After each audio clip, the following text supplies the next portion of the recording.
ರೈತರ ಪರವಾಗಿ 3 ಸರಿ ಶಾಸಕರಾಗಿ ರೈತರ ಮಗ ಅಂತ ಹೇಳ್ತೀರಲ್ಲ, ಹೋರಾಟದಿಂದ ನೀವು ಶಾಸಕರಾಗಿಲ್ಲ. ಮಾಜಿ ಶಾಸಕರು ನುಣ್ಣತೆಯಿಂದ ನೀವು ಶಾಸಕರಾದ್ರೆ. ಹೀಗಾಗಿ ಹೋರಾಟ ರೈತರ ಮಗ ಆಗಿದ್ರೆ, ನೀವು ರೈತರ ಅನ್ನ ತಿಂತ ಇದ್ರೆ ನೀವು ರೈತರ ಪರವಾಗಿ ಪಂಪ್ ಸ್ಟೋರೇಜ್ ವಿರೋಧ ಮಾಡಬೇಕು ಅಂತಕ್ಕಂಥ ಆಗ್ರಹವನ್ನ ಈ ಕ್ಷೇತ್ರದ ಶಾಸಕರಿಗೆ, ಈ ಜಿಲ್ಲೆಯ ಉಸ್ತುವಾರಿ ಸಚಿವರಿಗೆ, ಮಧು ಬಂಗಾರಪ್ಪನವರಿಗೆ ನೀವು ಈ ರೈತರ ಪರವಾಗಿ ಶರಾವತಿ ಅಕ್ಕಪಕ್ಕದ ನಿಮ್ಮ ತಂದೆಯವರ ಜೊತೆಗೆ ಎಷ್ಟು 30-40 ವರ್ಷದಿಂದ ಇದ್ರು. ಇವತ್ತು ಗೋಪಾಲಕೃಷ್ಣ ಬೇಳೂರವ್ರನ್ನ 3 ಬಾರಿ ಆಯ್ಕೆ ಮಾಡೋದಕ್ಕೆ ಶರಾವತಿ ಹಿನ್ನೀರಿನ ಪ್ರದೇಶದ ಪಂಪ್ ಸ್ಟೋರೇಜಿನ ಜನ ಮುಗ್ಧರು ನಿಮ್ ಜೊತೆಗಿದ್ದಾರೆ. ಅವ್ರ ಪರವಾಗಿ ನಿಂತ್ಕೊಂಡ್ರೆ, ನಿಮಗೆ ಮರವಾಗಿದ್ರೆ ಅವ್ರ ಪರವಾಗಿ ನಿಂತ್ಕೋಬೇಕು ಅಂತಕ್ಕಂಥ ಮಾತನ್ನ ನಿಮಗೆ ಆಗ್ರಹಿಸಿ ನನ್ನ ಮಾತು ಮುಗಿಸ್ತಾ ಇದ್ದೀನಿ. ಜೈ ಹಿಂದ್, ಜೈ ಭಾರತ್ ಮಾತಕ್ಕೆ ಜೈ. ರೈತ ಸಂಘದ ಹೋರಾಟಕ್ಕೆ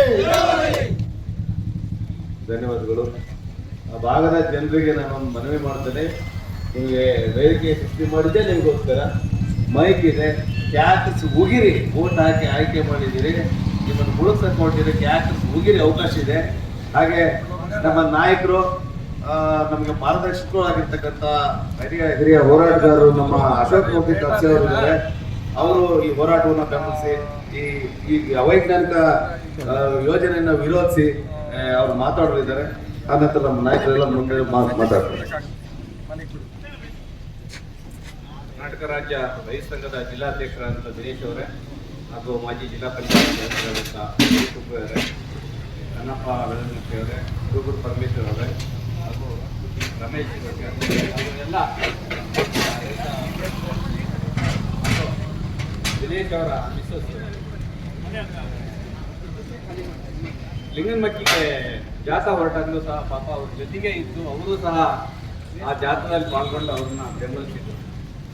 ನಿಜವಾಗ್ಲೂ ತುಂಬಾ ಈ ತರದ ಬೆಂಬಲ ಇದ್ರೆ ಏನನ್ನು ಬೇಕಾದರೂ ಸಾಧನೆ ಮಾಡ್ಬೋದು. ಇತ್ತೀಚಿನ ದಿನಗಳಲ್ಲಿ ಹೋರಾಟಗಳೆಲ್ಲ ಸತ್ತೋಗಿದ್ದಾವೆ.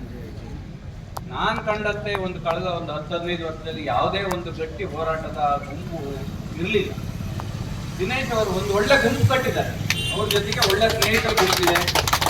ಅವ್ರನ್ನ ನಂಬಿ ಅವ್ರನ್ನೆಲ್ಲ ನಂಬಿದ್ದಾರೆ. ಇವರು ಏನೇ ಯಾವುದೇ ತಪ್ಪು ಮಾಡೋದಿಲ್ಲ. ಇವರು ಒಳ್ಳೆ ಹೆಜ್ಜೆಯನ್ನು ಹೋಗ್ತಾರೆ ಅನ್ನೋ ನಂಬಿಕೆ ಮೇಲೆ ತುಂಬಾ ಜನ ಅವರ ಒಡನಾಡಿಗಳು ಇವರ ಹೋರಾಟಕ್ಕೆ ಬೆಂಬಲಿಸ್ತಾ ಇದ್ದಾರೆ. ನಿಜವಾಗ್ಲೂ ಖುಷಿಯಾದಂಥ ವಿಚಾರ. ಈಗಾಗಲೇ ಪಂಪ್ ಸ್ಟೋರೇಜ್ ಬಗ್ಗೆ, ಅದರ ಡೀಟೇಲ್ಸ್ ಬಗ್ಗೆ ತುಂಬಾ ಜನ ಹೇಳಿದ್ದಾರೆ. ಆದರೆ 33,000 ಟನ್ನು ಸ್ಫೋಟಗಳನ್ನು ಬಳಸ್ತಾರೆ. ಅದನ್ನು ಕೇಳೆ ಮೈಯೆಲ್ಲ ನನಗೆ ಜುಮ್ಮಂತು. ಇದೇನಪ್ಪ ಇದು? ಯಾವ ಮಟ್ಟದ ಸ್ಫೋಟಕ ಹಾಕಿದ್ರೆ ಎಷ್ಟು ಭೂಮಿಗೆ, ನಮ್ಮ ಪ್ರಕೃತಿಗೆ, ಪರಿಸರಕ್ಕೆ ಹಾನಿ ಆಗ್ಬೋದು ಅನ್ನೋದನ್ನ ಯೋಚನೆ ಮಾಡೋಕ್ಕೂ ಸಾಧ್ಯ ಇಲ್ಲ ನಮ್ಮಂತ ಕೈಲಿ. ಕಂಟೈನರ್ಗಳಲ್ಲಿ ಎಲ್ಲಿಂದನೂ ಬರುತ್ತೆ. ಆ ಥರ ಬಂದ್ಬಿಟ್ಟು ಆ ಥರ ಅಲ್ಲಿ ಈ ಥರ ಪ್ರಕೃತಿಯನ್ನ ಸರ್ವನಾಶ ಮಾಡೋಂಥ ಯೋಜನೆಗಳನ್ನು ರೂಪಿಸ್ತಾ ಇದ್ದಾರೆ. ನೀವು ನೋಡಿರ್ಬೋದು, ನಿನ್ನೆ ಮೊನ್ನೆ ಪೇಪರಲ್ಲಿ ಗುಜರಾತಿನ ಕಚ್ ಅಂತ ಒಂದು ಪ್ರದೇಶ ಇದೆ. ಅಲ್ಲಿ ಅದೊಂಥರ ಮರಳುಗಾಡಿದ್ದಂಗೆ, ಅಲ್ಲಿ ಬರೀ ಸುಣ್ಣ ಮಾತ್ರ ಸಿಗುತ್ತೆ. ಆ ಥರದ ಪ್ರದೇಶ. ಆ ಪ್ರದೇಶದಲ್ಲಿ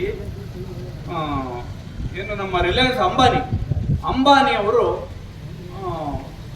ವಿದ್ಯುತ್ ಪ್ಯಾನೆಲ್ಗಳನ್ನು ಹಾಕಿದ್ದಾರೆ. ಎಷ್ಟು? ಸುಮಾರು ಸಿಂಗಾಪುರದಷ್ಟು ದೊಡ್ಡ ವಿದ್ಯುತ್ ಇವನ್ನ ಹಾಕಿದ್ದಾರೆ.